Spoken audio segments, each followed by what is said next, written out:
Before we begin, please hit that subscribe button and ring the bell, because what you're about to hear will completely change how you see America's role in World War II. June 1944.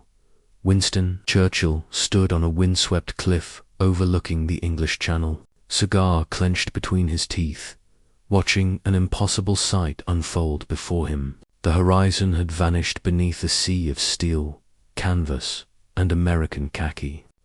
1 million troops, not scattered across continents, but concentrated, visible, overwhelming. And what he whispered to his aide that morning would remain classified for 37 years. But this story doesn't begin on that cliff. It begins 3 years earlier, in a place no one expected. December 1941. Pearl Harbor had just burned. America was reeling, but in a small industrial town in Michigan called Willow Run, a 47-year-old factory foreman named Jacob Reeves made a promise that seemed absurd. He stood before 2,000 auto workers who'd just watched newsreels of battleships sinking and told them something that defied logic. Within 24 months, they would produce one B-24 Liberator bomber every 63 minutes. The workers laughed. Building an airplane took weeks, sometimes months. The idea of assembling a four-engine heavy bomber in an hour seemed like fantasy. Jacob didn't smile. He pointed to the empty factory floor behind him and said, "We're not building airplanes. We're building hope. And hope moves faster than you think." 22 months later, Willow Run achieved the impossible. One bomber every hour. But by then, something else was happening. Something the Axis powers couldn't see coming. In shipyards from Virginia to California, a secret was taking shape. Not a weapon, not a code. A shipbuilding revolution that would dwarf anything the world had ever seen. Henry Kaiser, a construction mogul who'd never built a ship in his life, walked into the Mare Island Naval Shipyard in January 1942 and made an announcement that stunned Navy admirals. His workers would construct a Liberty ship in 10 days. 10 days. The Navy's fastest build time was 245 days. Kaiser's team launched the SS Robert E. Peary in 4 days, 15 hours and 29 minutes. An entire cargo vessel, capable of carrying 2,500 tons of supplies across the Atlantic. Assembled faster than most people could renovate a kitchen. Churchill received the telegram about the Peary on a cold February morning in 1942. He read it 3 times. Then walked to the window of his bunker beneath Westminster and stared at the rubble-strewn London streets. Britain had been fighting alone for 2 years. Resources were depleting. Morale was fracturing. His military secretary asked if the Prime Minister wanted to issue a statement about the American shipbuilding achievement.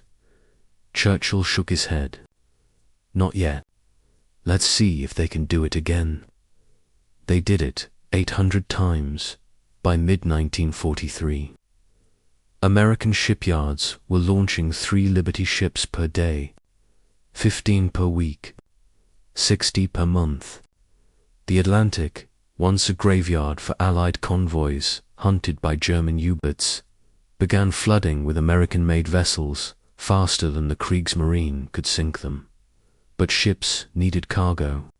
And cargo needed production, and production needed a transformation that would require Americans to reimagine their entire society. In Detroit, housewife Margaret Chen had never worked outside her home. She'd spent 17 years raising 3 children while her husband managed a hardware store. When he enlisted in the Army Air Corps in March 1942, Margaret faced a choice: take a factory job or lose the house. She chose the factory. So did 20 million other American women. Margaret's first day at the bomber plant terrified her. The noise was deafening. The machinery was massive. Her supervisor, a gruff man named Bill who'd worked assembly lines for 30 years, handed her a rivet gun that weighed 15 pounds and pointed to a fuselage section the size of a house. "You'll be installing 240 rivets per hour," Bill said. "Think you can handle it?" Margaret's hands were shaking. "I don't know." Bill leaned closer. "Neither do the Nazis. That's our advantage." Within 3 months, Margaret was installing 300 rivets per hour.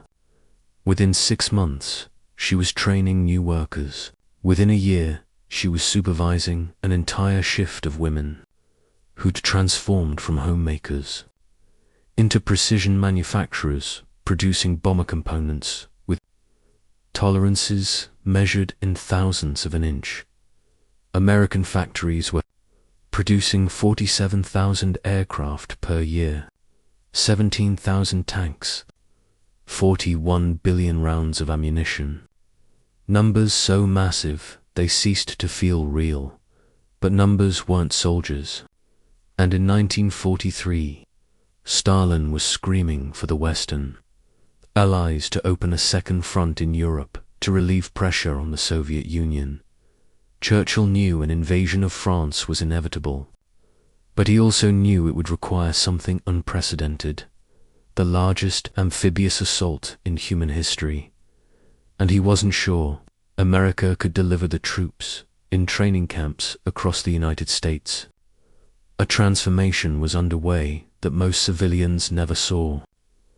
Camp Shelby in Mississippi, Fort Benning in Georgia, Camp Pendleton in California.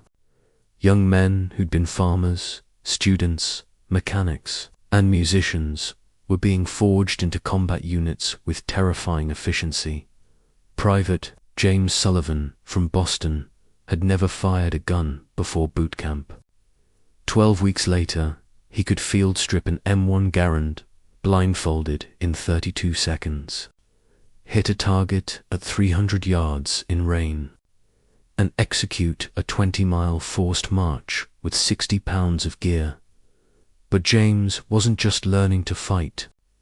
He was learning why he was fighting. His drill instructor, a hardened Marine named Sergeant Kowalski who'd survived Guadalcanal, gathered the recruits around a projection screen one evening in August 1943. He showed them footage from liberated territories in North Africa. Villages destroyed, civilians starving, children with hollow eyes. Kowalski didn't narrate. He just let the images speak. When the reel finished, he turned on the lights and said, "You're not training to be heroes. You're training to be librarians." The recruits looked confused. "Librarians protect knowledge," Kowalski continued. "You're protecting the knowledge that human beings deserve freedom, that families deserve homes, that children deserve futures. The Nazis want to burn that knowledge out of existence. Your job is to make sure that doesn't happen." James wrote a letter to his mother that night. "I finally understand what I'm doing here. It's not about revenge. It's about remembering what matters." By spring 1944, 1 million American troops were staging in Britain. The island nation, roughly the size of Oregon, suddenly hosted a population surge equivalent to adding the entire city of Detroit, and Churchill was watching it happen with a mixture of awe and terror. The logistical challenge was staggering. 1 million soldiers needed food, water, shelter, medical care, training facilities, ammunition, vehicles, fuel, and coordination. American supply officers transformed Britain into the largest military staging ground ever conceived. Forests became tank parks. Meadows became airfields. Quiet villages became command centers. Quaint seaside towns became embarkation points for an invasion that would determine whether democracy survived or fascism conquered the world. Churchill toured these staging areas, Throughout May 1944, he watched American soldiers practice beach assaults on the English coast. He observed paratroopers rehearsing night drops. He inspected the vast armadas of landing craft gathering in every harbor and inlet, and he began to realize something that filled him with an emotion he hadn't felt in years: hope. On June 2nd, 1944, Churchill requested a private moment with General Dwight Eisenhower, the Supreme Allied Commander. They stood on a bluff overlooking the assembly areas where American troops were conducting final equipment checks before loading onto invasion transports. Churchill's cigar had gone out. He didn't relight it. "Eisenhower," he said quietly, "do you know what I see when I look at these men?" Eisenhower waited. "I see the future refusing to surrender to the past." Eisenhower nodded. "They're ready, sir." Churchill turned to face him. "It's not their readiness that moves me. It's their presence. For years, Britain fought with courage but insufficient strength. We had the will but not the resources. We could resist but not prevail. And now," he gestured toward the vast camps stretching to the horizon, "now the world's largest democracy has decided that tyranny is intolerable. Do you understand how rare that is in human history? How precious?" Eisenhower didn't answer. The moment didn't need words. 2 days later, Churchill stood on that windswept cliff as the invasion fleet departed for Normandy. Thousands of ships, hundreds of thousands of troops, the largest armada ever assembled, carrying American, British, and Canadian soldiers toward beaches that would be drenched in blood before the sun set. His aide, a young officer named Thompson, stood beside him. "Prime Minister," Thompson said, "what are you thinking?" Churchill was silent for a long moment. Then he spoke, and his words would remain classified until 1981, released only after his death and the passage of decades that transformed their meaning. "I'm thinking that America didn't have to come. They're separated from this war by an ocean. They could have fortified their borders, protected their interests, and let Europe devour itself. But they didn't.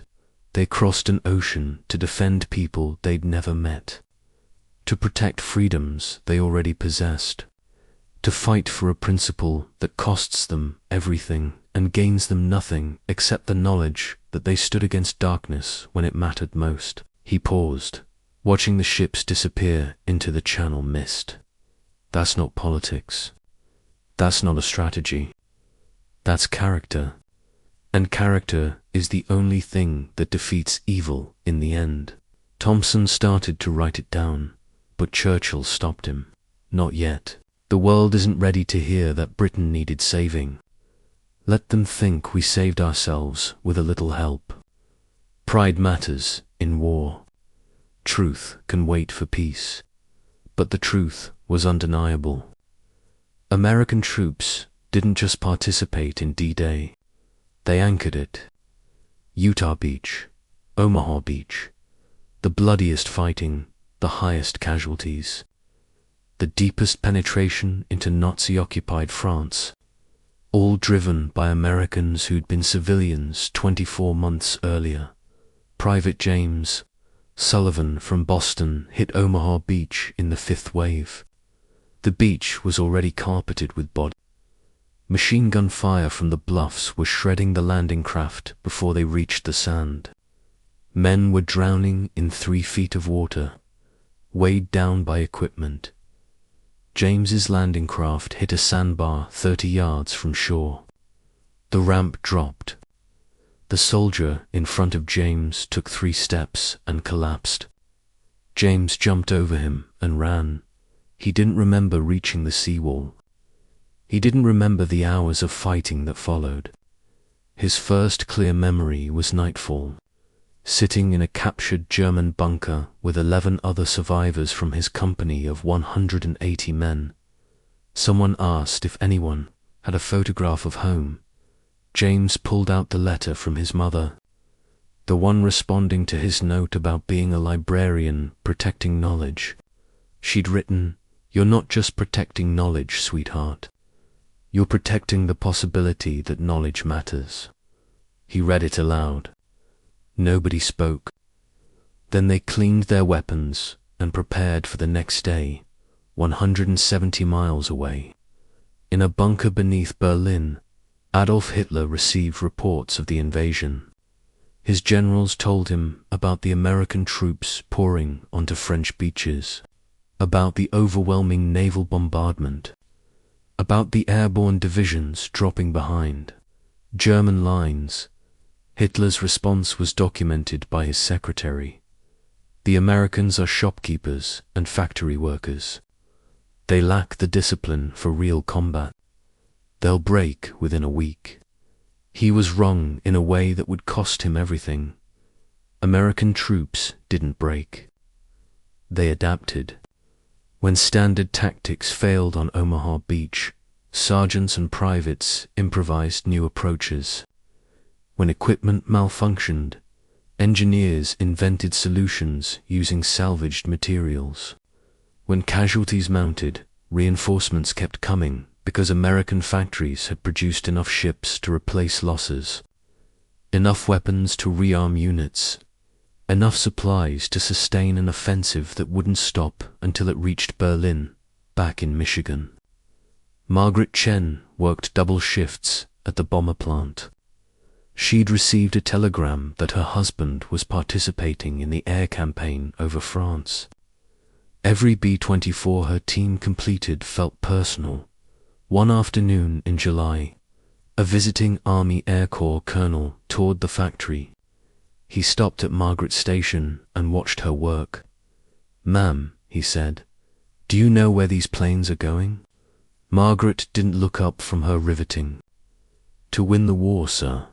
More specifically, the colonel continued, "they're providing air support for ground troops advancing through France.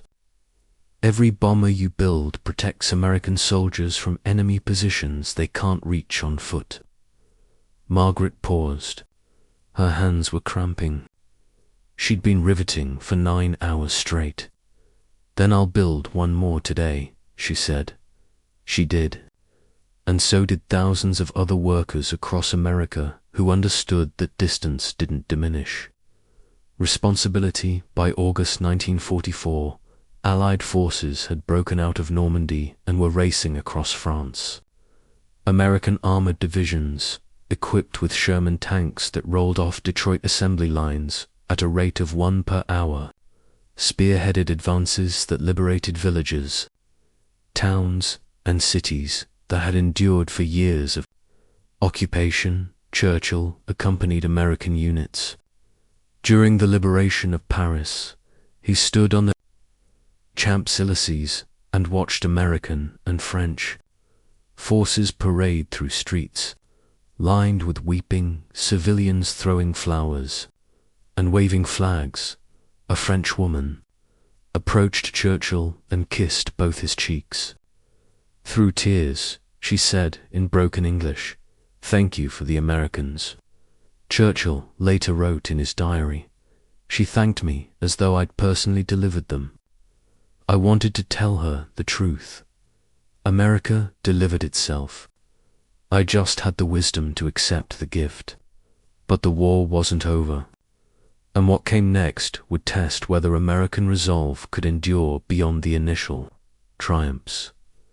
December 1944, the Battle of the Bulge, Hitler's last major offensive, launched through the Ardennes forest with the goal of splitting Allied forces and recapturing the vital port of Antwerp.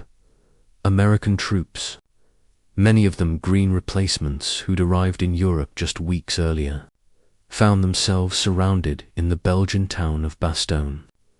German forces demanded surrender. Brigadier General Anthony McAuliffe, commanding the 101st Airborne Division, sent a one-word reply that would become legendary: nuts. His troops held Bastogne for 7 days, against overwhelming odds, in sub-zero temperatures, with dwindling ammunition and supplies. They held because they'd been trained by people like Sergeant Kowalski, produced weapons made by people like Margaret Chen, and transported in ships built by people like the workers who'd assembled the Robert E. Peary in 4 days, when relief forces finally broke through to Bastogne. The defenders had suffered nearly 8,000 casualties, but hadn't yielded a single inch of ground. James Sullivan was part of the relief column. He entered Bastogne on December 27th and found defenders who looked like ghosts, frostbitten and exhausted, but still manning defensive positions. A paratrooper from the 101st, a kid who couldn't have been more than 19, shared a cigarette with James. "You guys took your time," the paratrooper said with a weak smile. James looked at the destroyed town, the frozen bodies, the evidence of desperate fighting. "You held," James said. "That's all that mattered." The paratrooper nodded. "Somebody back home is making bullets fast enough that we didn't run out. I don't know who they are, but I'm buying them a beer if I ever meet them." Margaret Chen never met that paratrooper, but she read about Bastogne in the newspapers. She increased her shift to 12 hours. Other workers did the same. Production quotas became personal missions. By spring 1945, American and British forces were crossing the Rhine River into the heart of Germany. Soviet forces were approaching from the east. The Nazi regime was collapsing, not from a single decisive blow, but from sustained pressure, applied by industrial democracies that had transformed their entire societies into engines of liberation. Churchill flew to the Rhine crossing and watched American engineers construct pontoon bridges under artillery fire. He watched tanks roll across those bridges within hours of their completion. He watched supply trucks follow, carrying ammunition, food, medicine, and fuel in quantities that made sustained offensive operations possible. He turned to his aide, Thompson, and said, "Do you remember what I told you on the cliff before D-Day?" Thompson nodded. "About America's character, sir. I was wrong," Churchill said. Thompson looked surprised. "I understated it," Churchill continued. "What I'm witnessing isn't just character. It's proof that democracy, when threatened, can mobilize resources and human will more effectively than any dictatorship. Hitler believed authoritarian systems were superior because they could command total obedience. He never understood that free people, fighting for principles they chose to defend, will outwork, outthink, and outlast any slave army." He paused, watching another column of American trucks cross the Rhine. "The 1,000,000 troops I saw before D-Day weren't an army. They were a message, and that message is going to echo through history long after this war ends." May 1945. Germany surrendered. The war in Europe ended. American troops who'd fought their way from Normandy to the heart of the Third Reich began the long process of occupation, reconstruction, and return home. James Sullivan stood in a liberated concentration camp called Dachau and understood, finally, what Sergeant Kowalski had meant about protecting knowledge. The evidence of industrial genocide, the systematic attempt to erase entire populations, the proof that evil could organize itself with terrifying efficiency. All of it confirmed that the war had been about something larger than territory or politics. It had been about whether humanity would remember that every individual life has irreducible value. James wrote his final letter home from Germany. We didn't win because we had more guns. We won because we never forgot what we were protecting. Margaret Chen read about the concentration camp liberations and cried for 3 hours. Then she returned to the factory. The war in the Pacific was still raging, and B-24s were needed for bombing campaigns against Japanese-held islands. She worked until August 1945, when atomic bombs ended the Pacific War and the factories began retooling for peacetime production. Churchill was voted out of office in July 1945, before Japan surrendered. British voters, exhausted by 6 years of war, wanted domestic reform more than wartime leadership. On his last day as Prime Minister, Churchill requested the classified file containing his statement from June 1944. The words he'd spoken on the cliff before D-Day. He read them again. Character is the only thing that defeats evil in the end. Then he added a handwritten note. America proved this. Britain benefited from it. History must remember both. He sealed the file with instructions that it remain classified for 37 years, until both he and the immediate post-war generation had passed. When the file was finally released in 1981, historians debated its significance. Some argued Churchill was being overly generous to America. Others suggested he was simply acknowledging reality. But the people who'd lived through it, the ones who were still alive in 1981, understood what Churchill had seen. Jacob Reeves, the factory foreman who'd promised to build bombers at an impossible rate, retired in 1968. He kept a single photograph in his wallet, a B-24 Liberator rolling off the Willow Run assembly line, with a clock showing exactly 63 minutes had elapsed since the previous plane's completion. Margaret Chen worked in aerospace manufacturing until 1975. She attended a veterans reunion in 1982 and met a former 101st Airborne paratrooper who'd defended base. When he learned she'd worked at the bomber plant, he insisted on buying her a beer. Somebody made the bullets that kept us alive, he said. Might as well have been you. James Sullivan returned to Boston, finished college on the GI Bill, became a high school history teacher, and spent 40 years telling students that democracy isn't a spectator sport. And Churchill's words, finally released from classification, became a reminder that the greatest military achievement of World War II wasn't a battle or a bombing campaign. It was a million ordinary Americans becoming extraordinary, because they understood that freedom is never more than one generation away from extinction, and someone has to be willing to protect it. What Churchill saw on that cliff in June 1944 wasn't just an army.